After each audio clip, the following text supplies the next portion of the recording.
For most of us, a horror movie is a fun way to spend a Friday night. There's just something about being scared that attracts us. But honestly, you don't need a fictional story to feel a chill run down your spine. Just turn on the news, read the paper, or even watch any of my videos, because real life, it's a horror show all on its own. To remind us of that, in this video, we're going to take a look at 5 events that sadly turned fatal. From a horrifyingly tragic club fire in Macedonia, to a stampede that occurred in Saudi Arabia with a hard-to-believe death toll, this week, we've got the lot. So grab a drink, draw the curtains, and let's get right into it.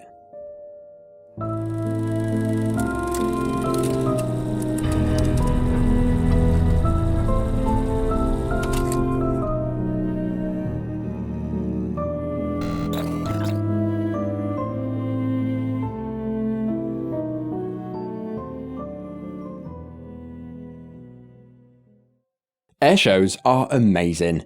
The deafening sound of the engines, the energy of the crowd, the sheer thrill of watching something epic is hard to top. But that magic only holds when everything goes smoothly. Because when something goes wrong at an air show, it's usually catastrophic. Suddenly, they become the most terrifying thing that you can go to. With that in mind, this entry begins on September the 16th, 2011 in Reno, Nevada. That day, it was a big day. It was the Reno Air Races, a multi-day aviation event held each September at the Reno Airport.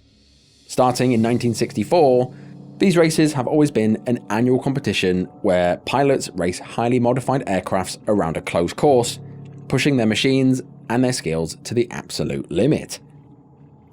What they do is build a number of pylons out in the scrub to mark out a course, and then they indulge in what can only be described as the fastest motorsport the world has ever seen.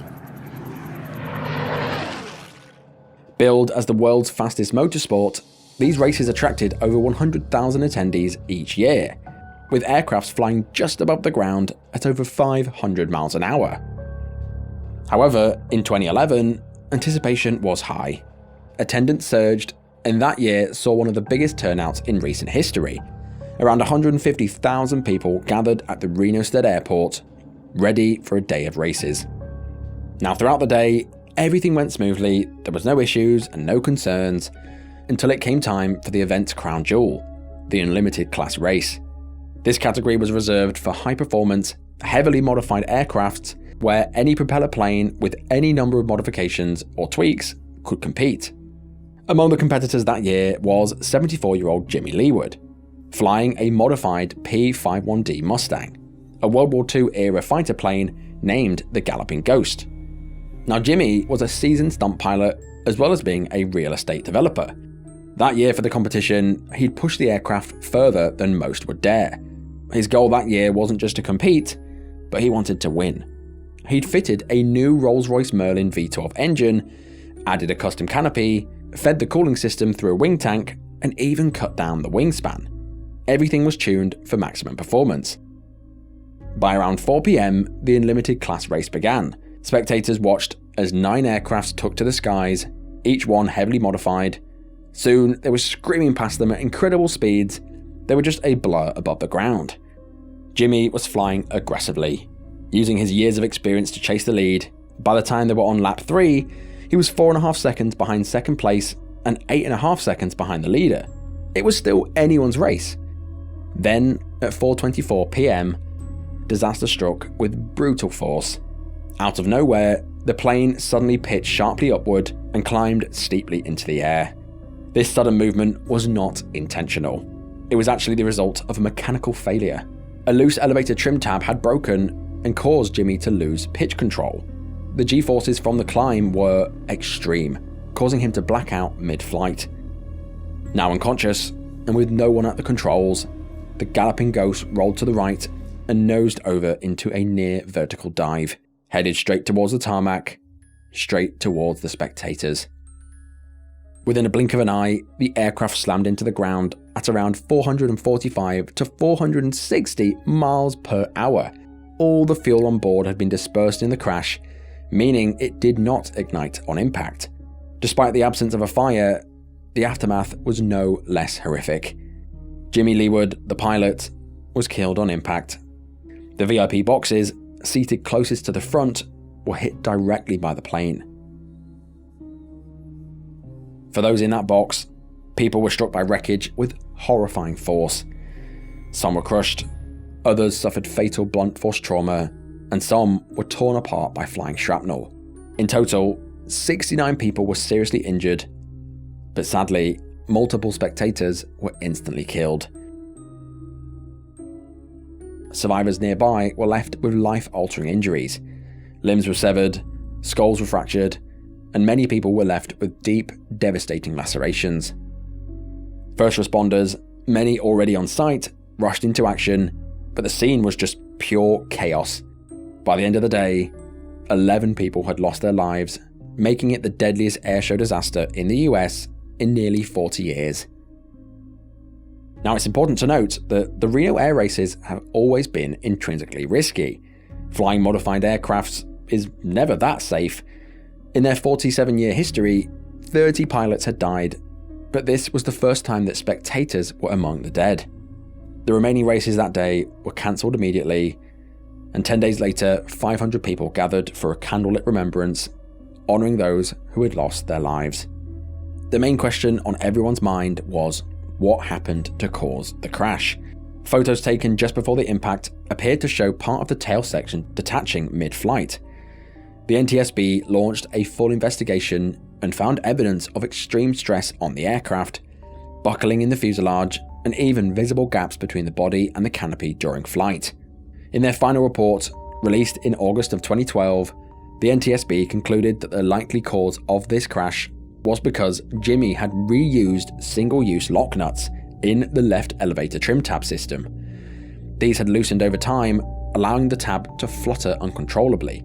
Because of this, a crack had developed, which then caused the whole system to eventually fail, causing total loss of pitch control. This investigation concluded with 7 safety recommendations, some of which included redesigning the course layout, moving seating farther from the flight path, as well as pilot G-force awareness training, and enhancing the ramp safety. Despite the tragedy, the Reno air races resumed in the following year. Still, despite these improvements, and in 2023, citing safety concerns as well as pressure from surrounding development, officials announced that the Reno State Airport would no longer host the event, stating that the races are now searching for a new home. But no matter where the event goes next, the memory of September the 16th, 2011 will never be forgotten. While safety protocols may improve, new rules may be written.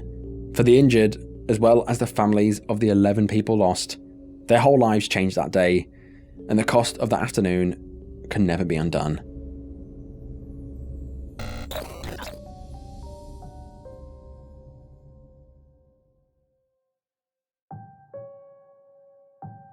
This next tragic case originates from Englishtown, New Jersey, on June the 21st, 2008, during the qualifying rounds for the 2008 Lucas Oil NHRA Super Nationals.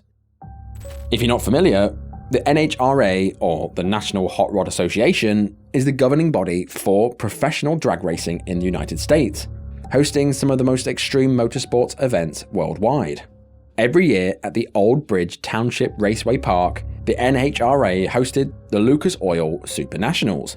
In these Super Nationals, there's a variety of different class races, but the funny car class stands out as one of the most exciting, as well as the most dangerous. In the funny car class race, cars can be heavily modified, some capable of reaching speeds of over 330 miles an hour. Rather than petrol, these cars are driven by nitromethane, an incredibly volatile and high-performance fuel. These cars can generate over 12,000 horsepower, but of course, all that power comes at a price. Funny cars, coined because they looked funny and the name just sort of stuck, are extremely difficult to control and require expert handling to navigate safely. That day, around 30 to 50,000 people attended the races, eager to see some wild competition. Among the racers competing in the funny car class that day was 46-year-old Scott Calita, a 2-time NHRA world champion and the son of drag racing legend Connie Calita. Scott grew up around racing and became one of the most fearless drivers in the sport. It was during the final round of qualifying when Scott's funny car made its run. Scott was flying down the track at speeds of over 300 miles an hour, but as he neared the finish line, something went terribly wrong. As Scott's funny car approached the end of the quarter-mile test track, the engine suddenly backfired. An all too common, though dangerous occurrence in nitromethane-fueled drag racing. This backfire caused the engine to explode violently, damaging the parachutes that would usually release to slow the car down after crossing the finish line. Despite the failed parachutes, Scott managed to maintain control of the car and applied the mechanical brakes, still desperately trying to slow down in the 2,300-foot shutdown area, the stretch of track that existed to help vehicles slow down after completing the race. However, the car continued accelerating because of a locked clutch, meaning the engine power was still being transmitted to the rear wheels. The car continued to gain speed. There was no stopping it. After running out of road in the shutdown area, Scott's car reached 125 miles an hour as it entered the sand trap at the end of the track. This was only used in emergencies, meant to slow down a vehicle in the event of a failure. But Scott was going way too fast for even this.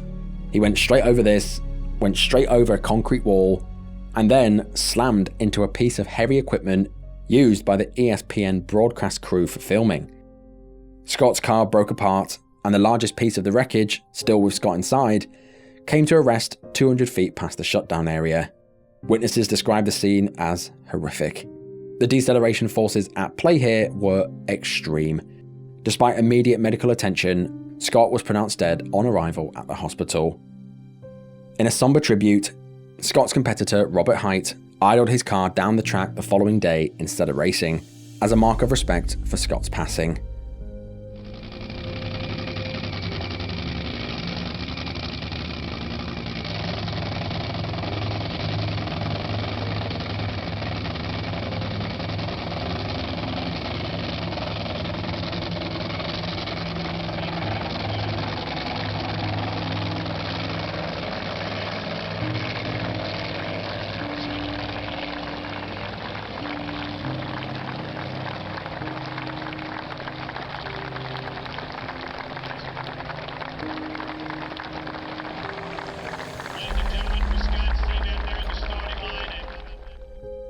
This incident led to a significant overhaul in NHRA safety regulations to prevent similar accidents in the future.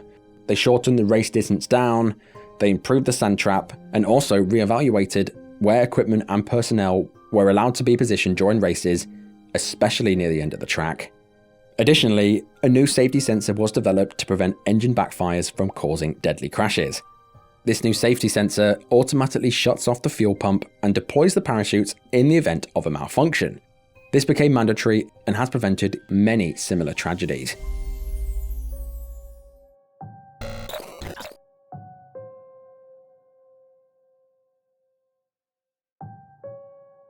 This next case brings us to Belvidere, Illinois, a small industrial city in Boone County, not far from the Wisconsin border. On the evening of Friday, March 31st, 2023, this quiet, idyllic town would become anything but quiet. That evening, as darkness settled on the area, hundreds gathered at the city's historic Apollo Theatre for a much-anticipated sold-out rock show. With a capacity of just under 800, the venue offered a tight, loud atmosphere that people loved.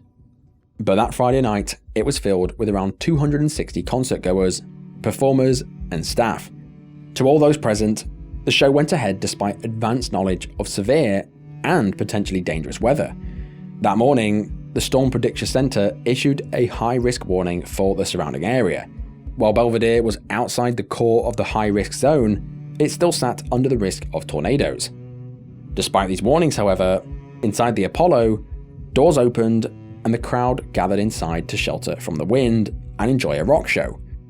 The first band, Crypta, began their set shortly after 7 p.m, but as they did, the atmosphere began to shift as the storm drew closer.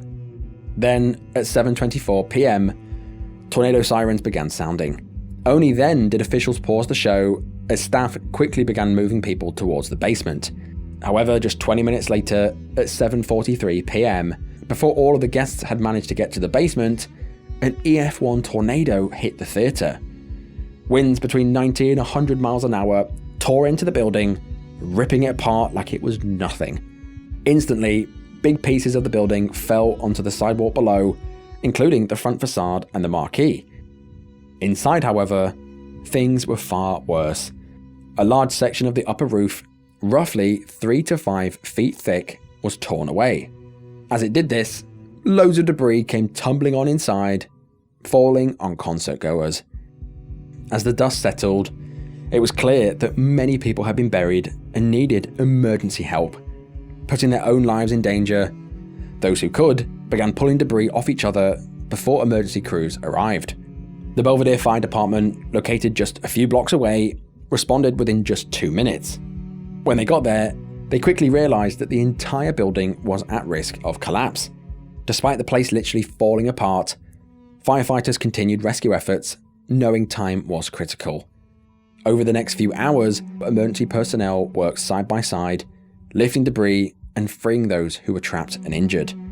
Miraculously, despite all the danger, teamwork ultimately prevailed.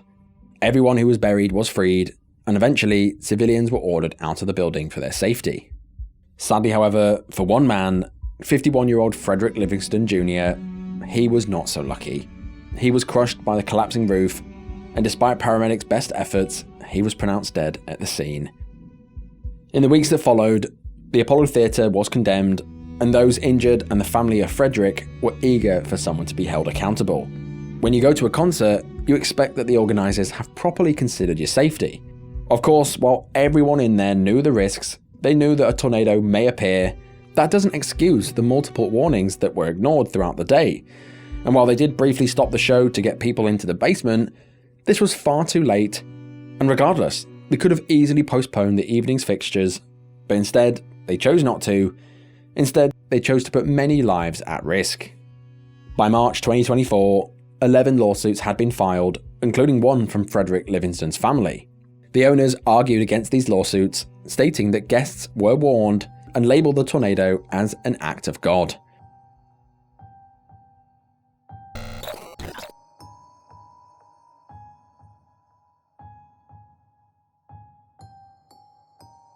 This next truly haunting entry unfolded on September the 24th, 2015, during the annual Hajj pilgrimage in Mina, Saudi Arabia. For a bit of background, the Hajj is one of the 5 pillars of Islam. It's a sacred pilgrimage that every Muslim is required to undertake at least once in their lifetime, provided they are able to do so financially and physically. Every year, millions of Muslims from all across the world gather in Mecca for this journey, which includes several days of prayer, ritual, and symbolic acts of devotion. One of the key rituals of the Hajj is the stoning of the devil, which takes place at the Jamarat Bridge in Mina. Here, pilgrims throw pebbles at 3 large pillars, symbolizing the rejection of temptation. This ritual, though deeply meaningful, is fraught with danger due to big crowds gathering in confined spaces, creating conditions ripe for tragedies.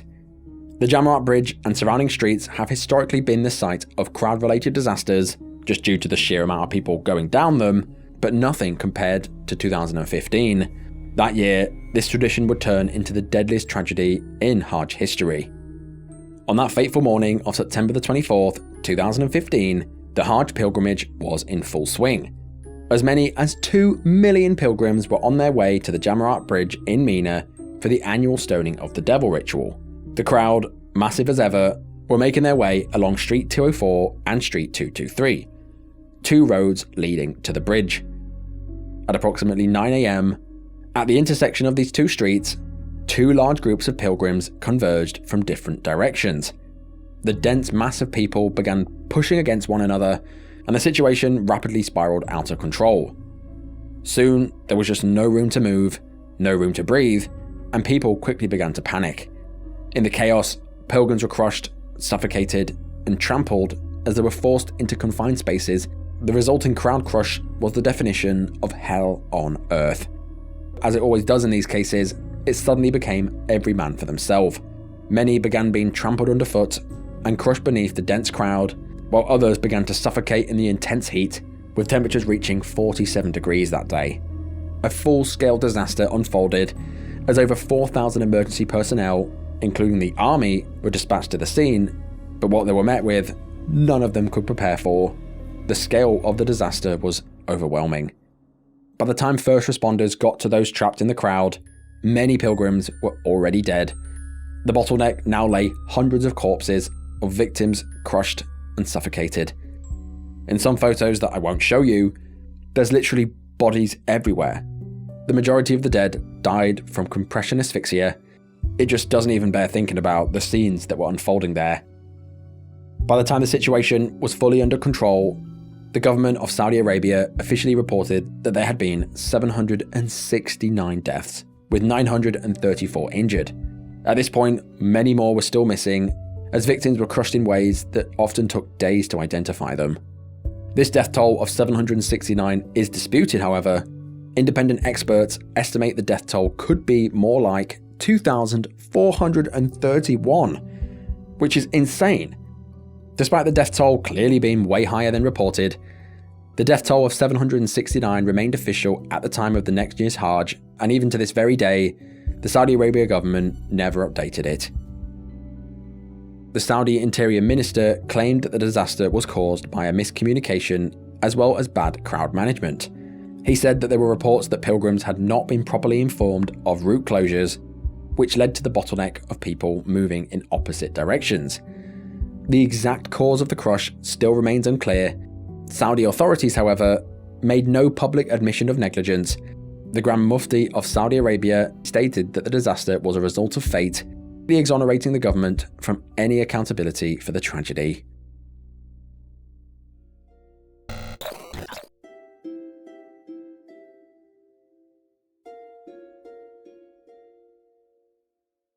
Now, this next entry only recently occurred, and legal proceedings are still ongoing.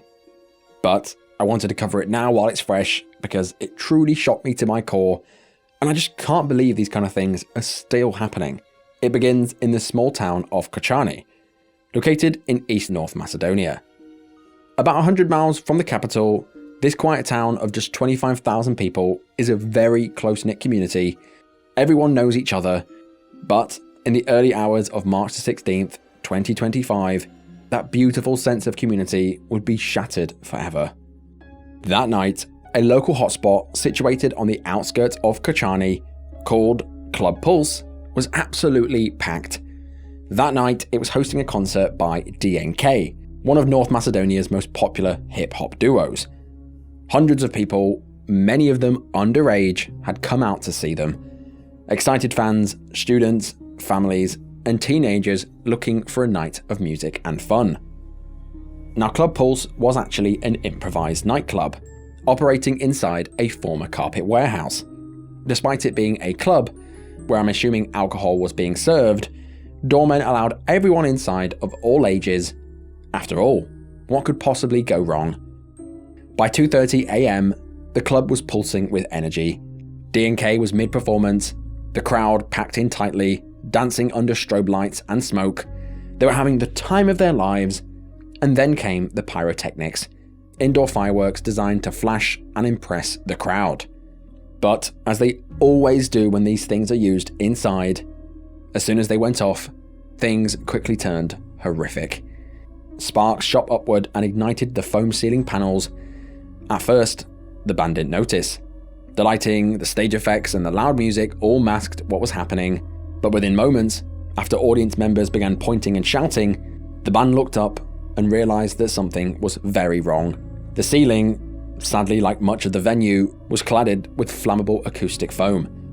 One of the band members grabbed a fire extinguisher and rushed to the flames, trying to stop it right there on the stage, but it was already too late.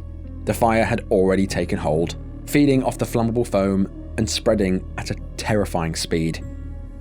Realizing that things were going bad, the band stopped playing, and a voice grabbed the mic and shouted to the crowd, "Everyone out, leave the building now, faster, faster." The venue only had one fire extinguisher, no sprinklers, and no fire exits.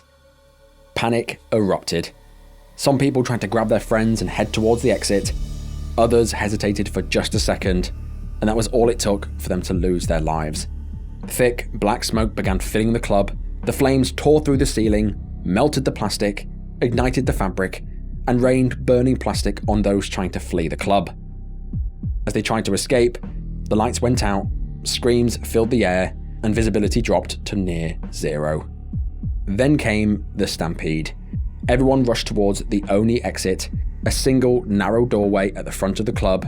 The back door was locked, dozens were trampled, crushed in the chaos, others collapsed from smoke inhalation or burns before they were able to escape. Just minutes after the fire began, the roof began to partially collapse, before firefighters had even arrived. The building just simply couldn't withstand the heat and the flames. Some people in the chaos trying to flee and escape through bathroom windows, only to discover that they had been barred over. It was a bloody horror, and I don't want to underestimate that. Firefighters arrived shortly after, but by then, much of the destruction had already occurred. The club's location in a tightly packed area in the outskirts of the town made it difficult to access. But once they did get inside, the scene was apocalyptic. The entire thing was collapsing in on itself, and on the floor lay many, many visible charred bodies. Firefighters worked to put out the remaining flames and search for any survivors, but by now, as I said, it was already too late. In total, 59 people were killed in the blaze, and over 150 people were injured, many suffering severe burns, leaving them in critical condition.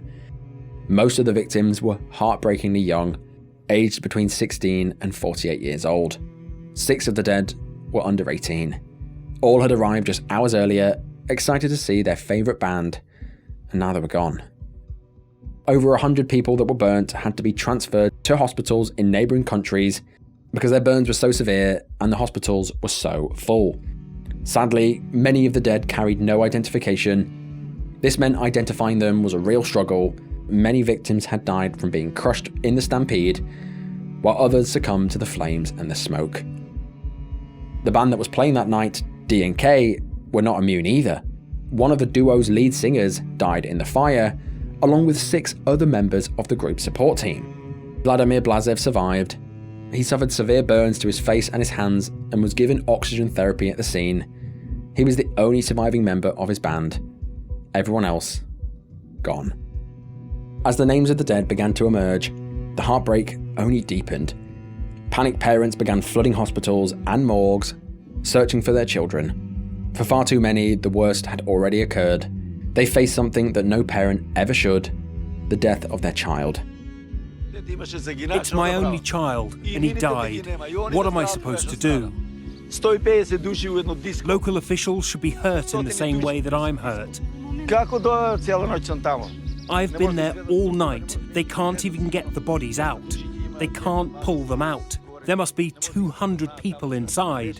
Children burnt, beyond recognition. There are corpses, just corpses inside. They can't pull them out, not even with helicopters, special forces, and the mafia bosses just putting money into their pockets. Goddamn money. The small town of Kachani was left brutally stunned. As I said, it's a very small and tight-knit community. Losing 59 young people is just insane. Endless families were shattered overnight. The entire town mourned. On March the 17th, the day after the fire, Macedonia's Prime Minister held a press conference, and here he revealed that only 22 legal nightclub licenses existed in the country, and Club Pulse was not one of them. Turns out it had been operating illegally for years. The license that they had been falsified, signed off by corrupt officials, and never even entered into the registry. Bribes had been paid to look the other way. The venue should have never opened, let alone hosted a crowd. To make things worse, the walls weren't fireproof and the ceiling was lined with flammable acoustic foam. Not only this, but the drywall used in its construction contained asbestos, a known carcinogen. Unlike other materials, asbestos doesn't burn. It breaks apart under high heat, releasing microscopic fibres into the air, which are then inhaled. Everyone inside, survivors, first responders, even nearby residents, may have inhaled the asbestos. The health minister for North Macedonia urged everyone at the scene to get checked, warning that its lethal effects may not show up for years. 7 days of national mourning were declared, The Prime Minister called the loss irreparable and promised justice. Нема да има милост, тоа јас и вчера го кажав, тоа ќе го повторам и денеска. Кој сака нека биде. Кој сака дека биде, од каква сака нека биде етничка припадност и од која сака нека биде политичка партија. Тоа што се случувало е повеќе од криминал. Ова е би рекол масовно убиство кое што некој го дозволувал за пари, за мито, за корупција да се случи. A candlelit vigil was held in Kochani, but across the country, grief gave way to rage. Knowing that officials had traded safety for money, thousands took to the streets. In Kochani, protesters hurled bottles, rocks, and eggs at government buildings. The windows were smashed. They descended on more government buildings and demanded that the mayor of Kochani show his face, but by then he'd already resigned due to the scandal. So many kids died here because of that corruption. We don't want it here, guys. You have friends? Yes, so many friends. I had so many friends here, but I can't. So many people died here because of that corruption. The crowd vandalised the classic cafe owned by the club owner, and later that night, they overturned his car and even tried to set his house on fire. On March the 18th, thousands gathered at Macedonia Square in the capital, lifting their phones towards the sky in a silent remembrance.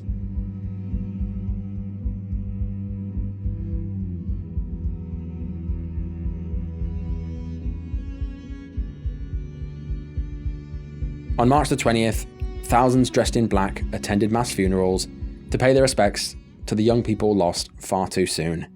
In Kochani alone, 30 victims were laid to rest. Then came the arrests. Police detained and arrested Dejan, or Diko, the club's owner, as well as his son. 7 police officers were also detained for approving a catering license despite blatant safety issues. A former state secretary in the Ministry of Economy was also arrested for signing off the falsified documents. A band member, 3 former mayors, and several security guards were also charged. The guards were charged for letting in underage guests and allowing pyrotechnics in the overcrowded, unsafe venue. In total, 13 people were arrested for their contributions to the tragedy, with the government promising more arrests to follow. Authorities have since launched a nationwide sweep of nightclubs and cafes, uncovering dozens of violations and shutting down multiple venues to prevent another tragedy like this. However, for the families of the 59 people lost, there's just no making this right. There will always be a hole where that loved one was. It's just absolutely tragic. I hope that all these people are held fully accountable, because this wasn't just a fire. This was a result of greed, negligence, and corruption. And all of it should have never happened.